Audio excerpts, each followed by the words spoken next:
Okay, am I on?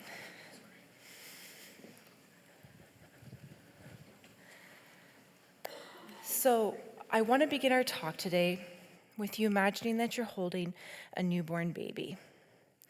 Now, this precious little baby is completely dependent on you. It doesn't know anything about itself yet. But as the baby grows, it learns about itself through how the people in its life relate to it, talk to it, and treat it. Babies have thousands of experiences during the first few months alone that teach them about themselves. When they're hurt, we pick them up and soothe them. When they cry, we comfort them. When they're scared, we reassure them. When they're hungry, we feed them. Having their needs repeatedly met teaches the baby about its worth and its importance. Over time, the baby learns, my voice matters, my needs are important, my needs will be met, and I'm important. As babies, we come into the world completely dependent on our caregivers and wired for connection. Babies who don't have their basic needs met typically have developmental lags in their physiology, in their stress response systems, in their brain and their nervous system, in their identity development, in their social and emotional capacity, in their cognitive and language development. Virtually every aspect of them is impacted. And we're talking about infancy because that's where you can see it most clearly. That is, the messages that we receive from others teach us about ourselves. And as we get older, this does not change. But as a society, we have failed to recognize this, and this has had a profound impact on us. From infancy to adulthood, how others respond to us, how they attune to us, how present they are with us, teaches us, informs us about our worth and our importance. And this is paramount to our talk today. Because underlying all body image struggles, there is a deeper question that is begging to be asked. And that is, do you see me? Do you hear me? Am I valuable? So as we get older, we become more independent in our abilities. We become more capable in what we're doing, but we remain interdependent. We're humans, we're mammals, we're social beings, and we need to have these questions surrounding mattering, surrounding worth, repeatedly answered throughout the course of our life. If we do not, we will fall more prey to body image struggles. So just think about comments that you hear in a healthy parent-child relationship, these repeated experiences again and again. What do you say to a baby or a young child? Look at your belly. You're so cute. Oh, look at those legs. You're so capable. You can do it. You're amazing. I love you. These repeated experiences teach the child, I'm lovable the way I am. My body is good. My body is my own. My body is one aspect of who I am. I don't have to change to be loved. But as we get older, we have other influences that are introduced into our life, such as peers and the media. And what parents, peers, and the media are really just really powerful vehicles for us to receive more messages about ourselves. And so we can receive messages that are either consistent with what we received in those first few years of life. I don't have to change who I am to be liked. My body is good. Or we can start to receive varying degrees of contradictory messages that are packaged in highly sophisticated and nuanced ways. And these answers to the questions that we all carry inside, do you see me? Do I matter? The answer becomes yes, but it's tied to our appearance. Let's face it, the fitness industry, the diet industry, the cosmetic surgery industry, each of these industries are multi-billion-dollar industries that thrive off of us being insecure about our appearance and our bodies. And so, let's just back up for a moment. We have millions and millions of experiences that shape how we view ourselves. And so our experiences really matter. And we live in a culture that hyper-values and hyper-focuses on our bodies and on our appearances to the detriment of valuing, acknowledging all the other characteristics and qualities that make us holistic people. Now, body image is complicated because we're talking about our sense of self, beauty, our sense of perception, each of which are complex topics in and of themselves. So we're really only going to be scratching the surface here today, but what I'm hoping that you're going to get from this talk is a deeper understanding of why so many of us struggle with body image in the first place, i.e., we've received so many experiences and messages that have reinforced certain ideas to us.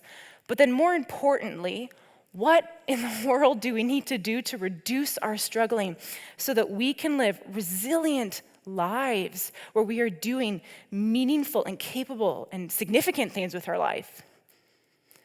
Because the reality is, we experience life through our bodies. And if we have limiting beliefs or unhelpful ideas about our bodies, we are not going to be able to live the full life that we could experience. We're not going to have that totality of a life. So, the first thing we addressed, the messages we receive from others, they shape us. The next thing we need to quickly address is the fact that beauty exists. And contrary to a lot of popular opinion, large cross-cultural studies reveal that there are certain physical qualities that all of us find physically attractive. But it's more complicated than that, because we all know that a cruel person or a terrible personality is going to highly impact that view of that attractive person. And the opposite is true. Someone who's kind, someone who's funny, someone who is passionate, man, those things really do influence us as well in a positive way. And then there's the fact that we see beauty in nature, in architecture, in fashion, in art, in our food sometimes. We're wired to perceive beauty. We can't deny beauty exists. But in our culture, we have hijacked certain concepts of beauty, and we have inextricably linked them with underlying qualities that we all want. Just think about what we see on our online gaming platforms, on our social media feeds, even from some of the books we read, to the films we watch, the movies that are out there, or TV shows, I should say, music we listen to. These messages, these ideas, they start so incredibly young that we developed very, very ingrained ideas of what it means to be a beautiful person. And we end up conflating beauty with all of these other qualities: success, friendship, romance, opportunity, because that is what has been reflected back to us our entire life. So these deeper questions that we carry inside, do you see me? Do I matter? The answer becomes yes, but it's tied back to a narrow beauty ideal that we've seen perpetuated again and again.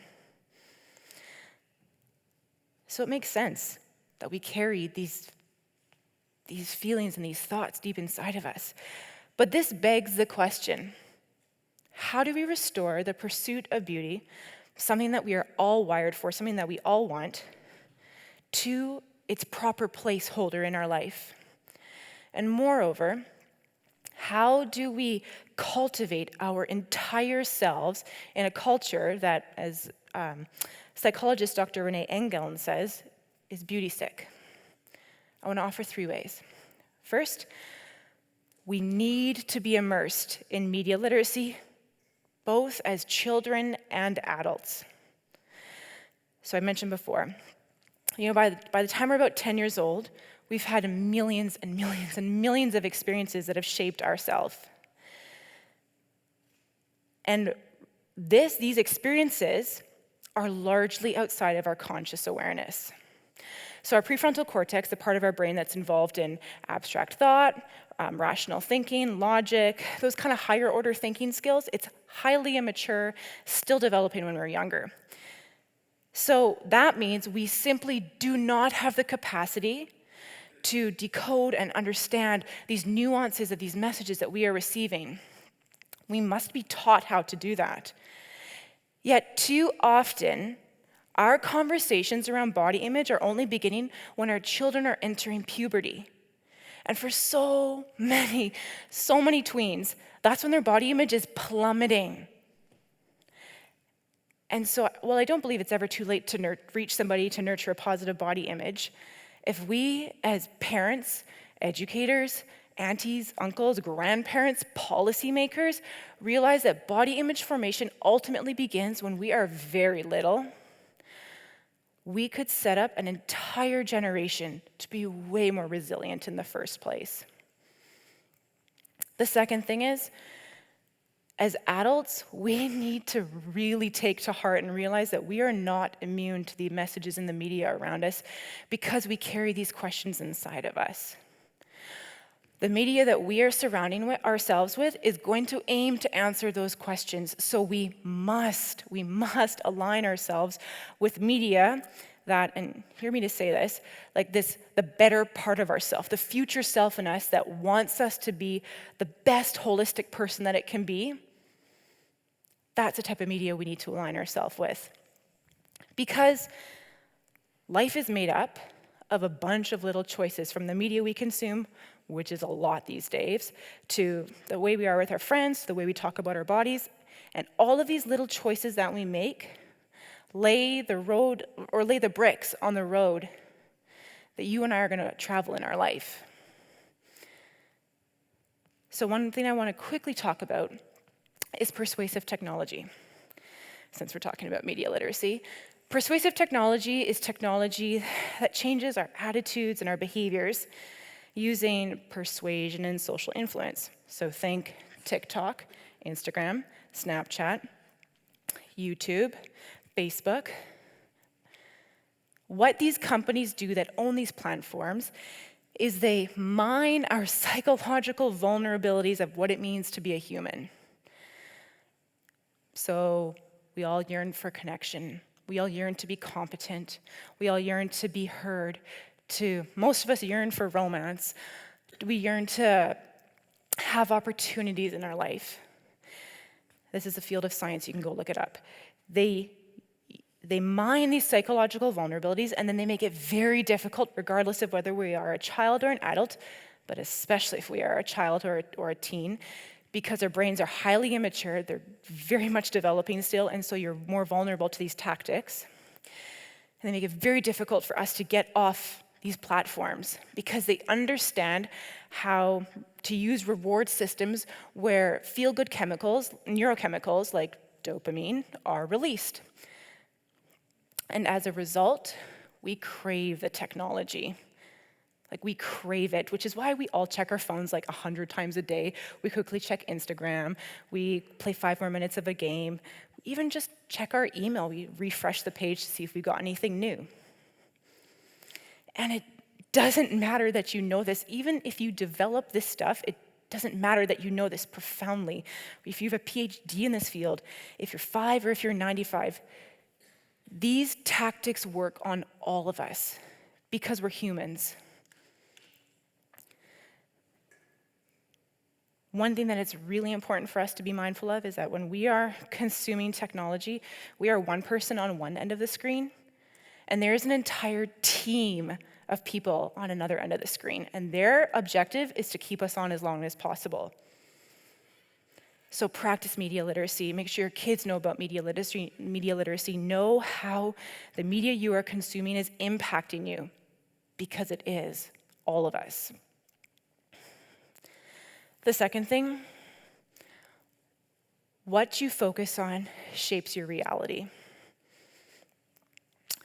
There's a phrase by Dr. Dan Siegel that I absolutely love that says, "Where attention goes, neural firing flows, neural connections grow." And what this means is that where you invest your attention, you are literally laying down neural networks in your brain that are going to be shaping how you perceive and think about the world. So, if your attention is constantly being brought back to your appearance, regardless of whether that's positive or negative attention, you are laying down neural networks in your brain to think about yourself first and foremost in terms of your appearance. So this is particularly important because in our society, a lot of us have grown sick of these narrow beauty ideals that have been perpetuated for a very long time. And so, largely thanks to grassroots movements on social media, we've seen a way wider range of people from ages and sizes and ethnicities proliferate our feeds, and increasingly our mainstream media. And one of the ways to ameliorate body dissatisfaction has been to create acceptance around all forms of bodies. And hear me to say, this is good. This is really good. Yet, body dissatisfaction continues to exist. It's not going down. Why? It's because I believe we continue to have an exclusive focus on our physical selves to the exclusion of our larger selves. Our collective reality is still highly focused on our bodies and our appearance.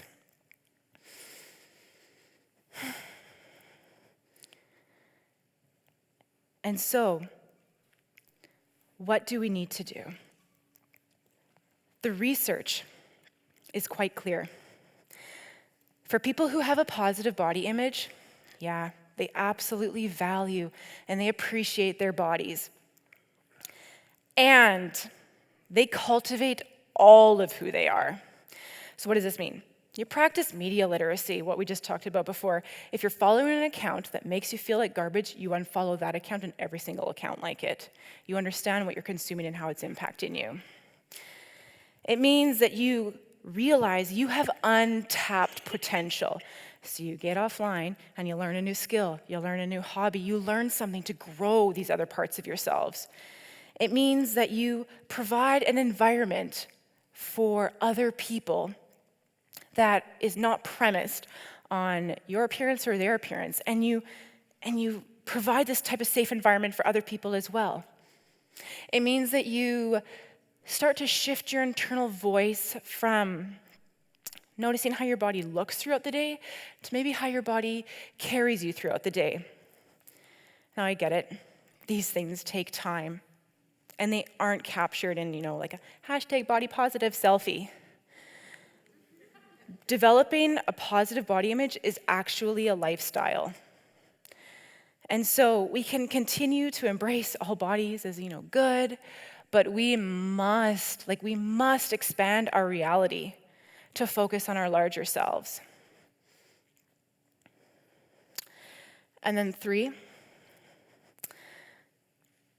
we need to create experiences for ourselves and for our children that are going to cultivate our whole personhood. So I mentioned in the beginning, we all carry these questions inside of us. Do you see me? Do I matter? Am I valuable? And from infancy to adulthood, how our parents, caregivers, teachers, colleagues in our work environments, our social environments, and our culture, all of these experiences, they highly shape us. No one wakes up one morning and says, I don't like this part of my body. Of course not. It's through painful experiences with the other that we develop ideas in the first place that make us feel like we're not good enough or we're too much of something. And so if we want to rewrite these deeply held narratives of shame and inadequacy, we must have healing experiences with others that teach, you're enough, you're good the way you are, you're valuable. What are 2 practical ways you can do that? 1, comment on the intention of somebody.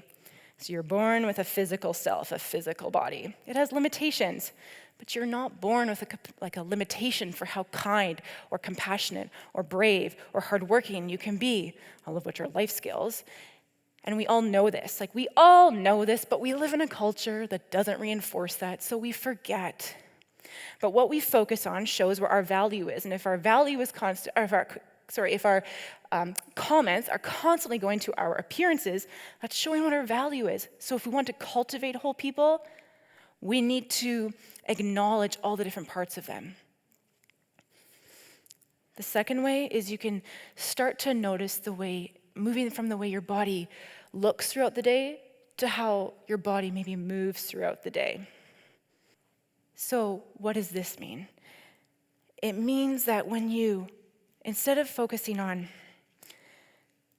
how your body looks, you start to notice, let's say your kids come give you a hug, and you notice the warm embrace of their hug. It means as you go for a walk, you notice what muscles you're moving and how your body is carrying you throughout the day. You don't need to stand in front of a mirror and say, "Body, I love you. You're so wonderful." That's not going to work. Research shows that doesn't work. And you aren't going to actually change or all your negative self-talk, or you're not going to get rid of it all at once. We need to be realistic. But you can start to chip away at that one perspective that you carry inside by adding a new perspective in. And it's going to be a matter of these incremental changes that are going to lead on a vastly different trajectory in our life. If you think of yourself on the path that you are, and it's 12 o'clock, and you want to be at 12:15, you aren't there yet, that's a big jump. And so if you start making small changes, very small, the path of where you were and where you are going to go becomes greatly different very quickly.